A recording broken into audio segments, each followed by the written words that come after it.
It's what we've all been waiting for. The European State of the Climate Report 2024 is out this morning. And one of the main revelations is that Europe is the fastest warming continent in the world, which means you don't have to go so far abroad for hot holidays.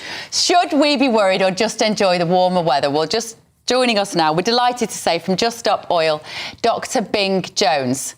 Good morning, Dr. Jones. Now, you're clearly taking this a little more seriously than we are. Isn't it the fact that the areas of the world warming we should be worried about is the Antarctic and the Arctic as opposed to Madrid and Saint-Tropez? Well, we should be worried about everywhere warming. Look, this is yet another report of irreversible and disastrous warming. And, you know, we must stop dodging the question, because this is really important to everybody. This report is talking about the climate crisis being here. It's in Europe. It's in the UK, and it's happening now. We're looking at these floods, we're looking at fires. Look, we've had 300 fires in the UK, unprecedented. Oh, come on. A fire doesn't start. A fire does not start because the sun is too hot. A fire starts because of human error. But please, all fires are partly started by human beings. Correct. But basically, these are the worst fires ever recorded in the UK because the ground is so high. You're insulting your audience. Just everybody can look out of the window.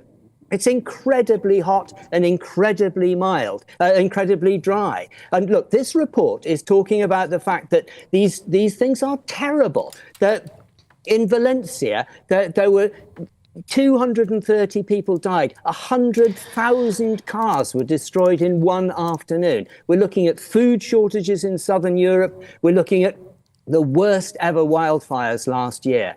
Look, I'm a doctor. I've spent my life looking at evidence about facts. And I've had to watch people dying because they didn't realise, dying unnecessarily because they didn't realise how bad things were until it was too late. What are they dying of? That's where we are with the climate. That's where we are with the climate, and that's what this report is highlighting really clearly. Europe, 2.4 degrees hotter than it should be. What did they die of, Dr. Jones? I'm talking here about the climate. People are going to die of heat, they're going to die of food shortages, and they're going to die of fires. But more important, but before that happens, we're going to see economic collapse. Those fires in California, which is not in Europe. Dr. Bing, listen, can you hang on? Because we do want to hear from you. We've got to take a quick break, but we want to come back to you. So if I can ask you politely just to wait there, don't go anywhere. Where were we? You were telling us why this matters, why it is so important. I hear what you're saying about the fact that there are impacts on humanity when the climate is changing.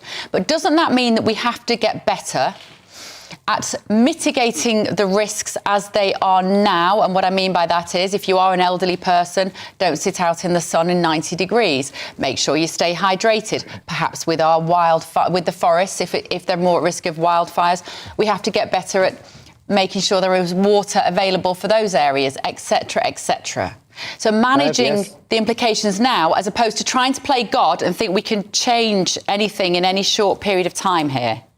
Oh, Bev, look, we're just constantly dodging the question here. Look, this is a climate crisis and it affects your listeners and viewers right now. Can I just read about Aviva? Have we all heard about Aviva, the insurance company? This is a matter of risk, and insurance companies are really good at risk. Aviva has said extreme weather over the last 10 years has cost $2 trillion.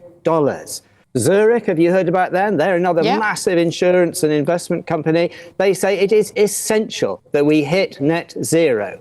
Allianz, another massive company, says climate crisis could destroy capitalism because there'd be no insurance. Entire regions are becoming uninsurable. 1 in 6 people, 1 in 6 of your viewers has no insurance, home insurance. This is a disaster. Yeah, but insurance companies will always try and dodge paying out. I'm sorry, but insurance companies will use this idea of climate change in order to avoid paying people whose houses burn down. That's complete. That's so disingenuous. You're being so unreasonable. Look, you've got children. The evidence is overwhelming. This report that we're discussing today is from from the World Meteorological Organization and the Copernicus. These represent 193 countries. This is watertight evidence that things are really bad. But I'm not saying that the climate isn't changing. I'm not saying the planet isn't warming up, because as we've seen over millennia, this planet goes through cycles of temperature change. It's nothing to do with cycles. This is man-made climate change, and it's caused by burning fossil fuels. And GB News is funded partly to try to downplay the role of the fossil fuel industry. You've lost £100 million trying to get this message across.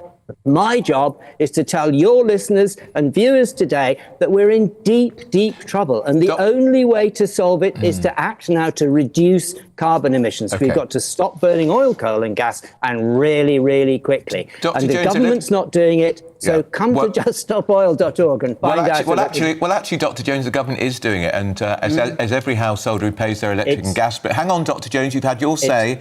We've had your say, Dr. Jones. It will never be fast enough for people like you, who some people may put on the rather eco-zealot side of the argument, with all respect. But you did say a little earlier, you did say a little earlier too, if you look out the window, it's dry, everybody knows it's dry. Last year was the 8th wettest the United Kingdom had ever had. The 8th wettest. We had plenty of rain last year. There's the figures. They're from the Met Office, Dr. Jones. Extreme weather. It's extreme weather that the insurance companies are worried about. Why are you so obsessed by insurance companies? It's because that's what your listeners are thinking about. They're thinking about their gas bills and their electricity bills, and they're thinking about and that's their because insurance. of net zero. They're struggling to pay their gas and electric bills. Rubbish. The reason that electricity and gas bills are high is because our government operates a thing called the scarcity pricing, whereby our electricity is priced at the most expensive bit of energy that's required. So, no, our government, our electricity is twice as expensive as it should be. Our government could halve the price by just stopping taxing renewables. Renewables are much cheaper than gas. We're already nearly 60% of our energy comes from renewables. We just need to move faster, quicker, and we need a government that has the courage to admit the facts. All right, let me go with you on this. Very hot and wet. Let me go with you on this. If we change to what you could describe as renewables overnight, and tomorrow we have the countryside is covered in wind turbines, don't even think about the thousands of birds that they would kill or the amount of landfill that they would eventually take up. Hang on, they do. If we went overnight and not burning any coal, gas, oil, it's unfathomable. But let's just use your imagination for your utopian idea. How quickly would the planet start to cool down to safe levels, in inverted commas? Nobody is talking about an overnight change. How long? What we're talking about is, say, a 5-year change. This would be something like a 5 years, wartime but change. that would involve the whole planet. That would involve China, India, America, absolutely. Not just us. Yes. Absolutely. It's going to happen at some stage. The only question is whether it happens sooner, in which case we save some of what the Princess of Wales is talking about, her connection to nature. Nature, which is covered in wind turbines. Later. The country does not need to be covered in wind turbines. We need to have some wind turbines. We're already producing vast amounts at sea. We've got tides in this country, some of the biggest tides in the world. We've got coal mines. Coal miners dug the coal out naked because it was so hot. There's heat underneath the earth. China is doing 3 things. It's going for wind, it's going for solar, and it's going for batteries. And we need to be doing the same thing. And it's also opening many coal mines. Dr. Jones, I'm amazed for your admiration for China when it's opening so many coal mines. But you seem to have this peculiar admiration for China. No, I'm just trying to describe the fact that this is absolutely possible, doable, and inevitable, that we're going to move away from oil, coal and gas, and we're going to move to renewables. And that's what we've got to do. We need to have It's a lovely world waiting out there for your children, Bev, where people live in homes that are well insulated and cost peanuts to heat, where people don't even think about having a car because the public transport's so good. And where we can now you've lost me. I was eye. going with you for a minute, but if you're telling me my children can never drive a car, then you are taking away their most important symbol of freedom and privacy and safety. And fields sinking beneath a sea of solar panels, Dr. Jones. It's not my idea of a rural idyll. Surely we want to be free to live in societies which are kind to each other, rather than based on just making more money for very rich people. Do you have an electric car? Do you have an electric car? I ride a bicycle. Very good. Share a car. Have you eof tried to get the kids to swimming club with a bootload of shopping and get on your bicycle? My kids all live in London, and most of them don't have a car. They go on a bus because there are buses every 2 or 3 minutes at the end of their road. Wow. Look, we need public transport. We need to have. I'm not putting my 16-year-old on a bus at 1 o'clock in the morning. I'm not. Well, I'm sure your 16-year-old. Do you have solar panels on him or herself? Dr. Jones, do you have solar panels on your roof? Unfortunately, we don't, because we're moving house. Why didn't you have them before? They've been around a long time. I wish that I had. Well, you're not practicing what you preach, Dr. Jones. I am. Look, the problems here are government problems. No, your problem is you're not practicing what you preach. The government needs to Dr. Jones, I want you to address that. You are not practicing what you preach. Actually, you just said you wish you had them. I do have solar panels on my roof. I'm sorry, I've got solar panels on my roof, which were there when we bought the house. They heat the water, and we have.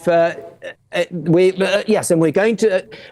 Everybody needs to do. You're struggling. I'm really sorry for him now. Look, I admire you on a political and ideological level. I never knock passion. But you've caught me out there, because I've been intending to put solar panels on my roof for a long time. But we do have solar panels which heat the. Well, let's hope the rest of the country is a bit more enthusiastic, Dr. Jones. Let's hope the rest of the country is a bit more enthusiastic. No, we don't want you to lie. Please, we would have checked. Your audience, please, must look to the climate. The climate is the biggest threat. It's underneath every single other threat. The cost of living, war, everything. The climate is the most important thing that we must look at. And this report is a lovely report. It actually describes what's happening on the climate locally in our area, and I urge people to read it. And I urge people also to think about Just Stop Oil, because those 3 words are important. It's no good having lots of renewables unless you stop burning oil, coal and gas. And we have a big meeting in Parliament Square on the 26th of April, if anybody wants to come along. Good luck with your move, Dr. Jones. I hope you get some solar panels in your new house. Thank you so much. Dr. Bing Jones there from Just Stop Oil. You are mean. I'm sorry. He's a poster boy and he's not practicing what he preaches. I meant to get round to it. And then he said he did have them, and then he said he didn't. Make your mind up, mate. At least he didn't say people have died in the boiling sweat, which one guy from Just Stop Oil said. I find those interviews I find it so fascinating. We never have enough time. We could dig right. By the way, when he said birds don't get killed by wind turbines, the figure here in Britain, annually up to 100,000 birds are killed by wind turbine blades because they literally fly into them, which is now why there's talk they're going to paint them black. That'll make the country look really lovely. So that they see them. Paint them a different colour anyway. Again, there's no sort of cost benefits. No, I don't feel like there's been much risk assessment about all of this. As usual, everyone's bought into this brainwashed narrative. Anyway.